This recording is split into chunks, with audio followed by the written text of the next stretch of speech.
வணக்கம் மக்களே, இது Santhosh maths CBSE chapter 1 12th ஸ்டாண்டர்ட்லேருந்து எக்ஸசைஸ் 1.2ல் கொஸ்டின் நம்பர் 9 டிஸ்கஸ் பண்ண போகிறோம். கொஸ்டின் நம்பர் 9 என்னென்னு உங்களுக்கு தெரிஞ்சிருக்கும்.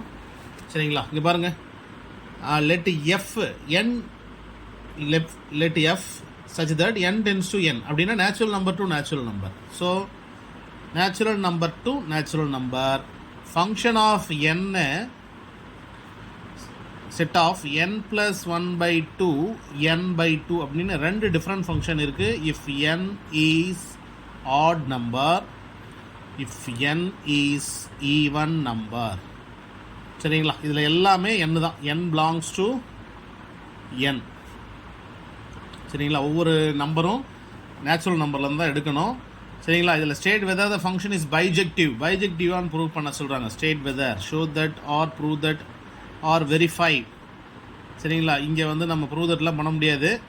To prove or to verify அப்படின்னு எடுத்துக்கலாம். ஏதோ ஒன்று எடுத்துக்கலாம். பாருங்கள், ஒன் ஃபங்க்ஷன் மட்டும் ஃபஸ்ட்டு பார்க்கலாம். பாருங்கள், ஸோ ஒன் ஃபங்க்ஷன் என்ன இருக்குது அப்படின்னு பார்த்தீங்கன்னா F of x1 F of x2 இல்லையா? இப்போ n1ன்னு எடுத்துக்கலாம். n1 n2 அப்படின்னு கூட எடுத்துக்கங்க. n1 n2 பாருங்கள், ஒரு ஆட் நம்பர் ஒரு ஈவன் நம்பர். சரி, ஒரு இன்னொரு ஆட் நம்பர் வேணால் ஈவன் நம்பர் எடுத்துக்கங்க. ஏன்னா நம்ம ஆட் நம்பர் எடுத்தோம்னா பாருங்கள் எப்படி ஆன்சர் வருதுன்னு பார்க்கலாம். பாருங்கள், ஆட் நம்பருக்கு n+1. ஸோ 1+1 by 2, ஈவன் நம்பருக்கு n by 2. இப்போ 2 by 2. பாருங்கள், இதில் ஆன்சர் பார்த்தீங்கன்னா 2 by 2 சேமாக இருக்குது.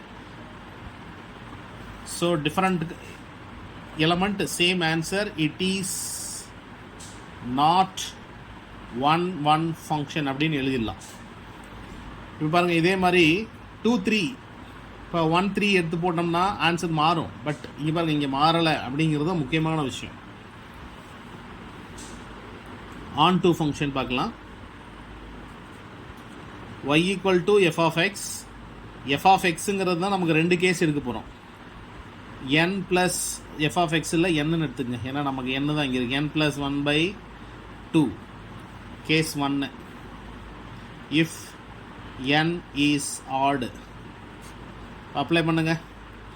f of n equal to n+1 by 2 இல்லையா? இந்த n வந்து நம்ம எடுக்க போகிறோம், ஆட் நம்பர் எடுக்க போகிறோம். ஒரு ஆட் நம்பரோட ஜென்ரல் ஃபார்ம் என்ன? 2r+1. ஞாபகம் இருக்கு அவங்களுக்கு? திஸ் இஸ் ஆட் நம்பருடைய ஜென்ரல் ஃபார்ம். இது அப்ளை பண்ணுங்க. f of 2r+1 2r+1 +1 by 2 2r plus 2 by 2 r+1 அப்படின்னு கிடைக்கும். சரிங்களா? ஸோ r+1 இங்கே நம்ம இன்னும் புரிகிற மாதிரி எடுக்கணும்னா 4rன்னு எடுத்துக்கலாமா? 4rன்னு எடுத்துக்கிட்டிங்கன்னா இப்போ பாருங்கள், இன்னும் கொஞ்சம் உங்களுக்கு ஈஸியாக இருக்கும். அப்போ நமக்கு என்ன கிடச்சிருக்கும்? 4r. இப்போ இங்கே ஒரு 2r கிடைக்கும்.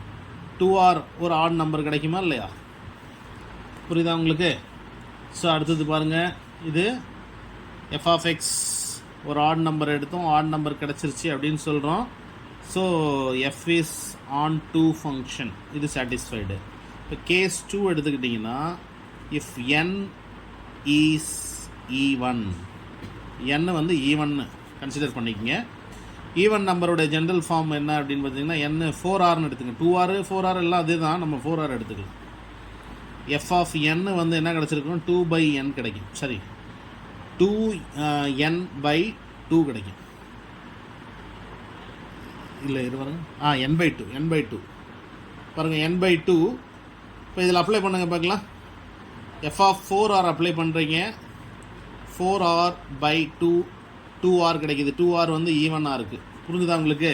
இதில் பாருங்கள், நான் 4r+1 ஆட் நம்பர் எடுக்கிறேன், 2r ஈவன் நம்பர் எடுக்கிறேன். சரிங்களா? ஸோ நமக்கு n by 2ல் அப்ளை பண்ணும்போது 2r கிடச்சிது, அதுவும் even number. F is onto function. புரியுதா உங்களுக்கு? ஒன் ஃபங்க்ஷன் மட்டும்தான் வரல, பட் ஆன் டூ ஃபங்க்ஷன் வந்திருக்கு. It is not bijective. அவ்வளோதான். It is not bijective function. So இதை மட்டும் கரெக்டாக போட்டிங்கன்னா புரிஞ்சிருக்கும்னு நினைக்கிறேன். ஸோ என்னோடய வீடியோவை சப்ஸ்கிரைப் பண்ணுங்கள். என்னோடய சேனலுக்கு வந்து நீங்கள் உங்கள் ஃப்ரெண்ட்ஸ் ரெஃபர் பண்ணுங்கள். ஏதாவது டவுட் கொஸ்டின் இருந்தால் நீங்கள் ரிப்ளை பண்ணுங்கள். அதுக்கு ஆன்சர் வீடியோ உங்களுக்கு சென்ட் பண்ணுறோம். நன்றி, வணக்கம்.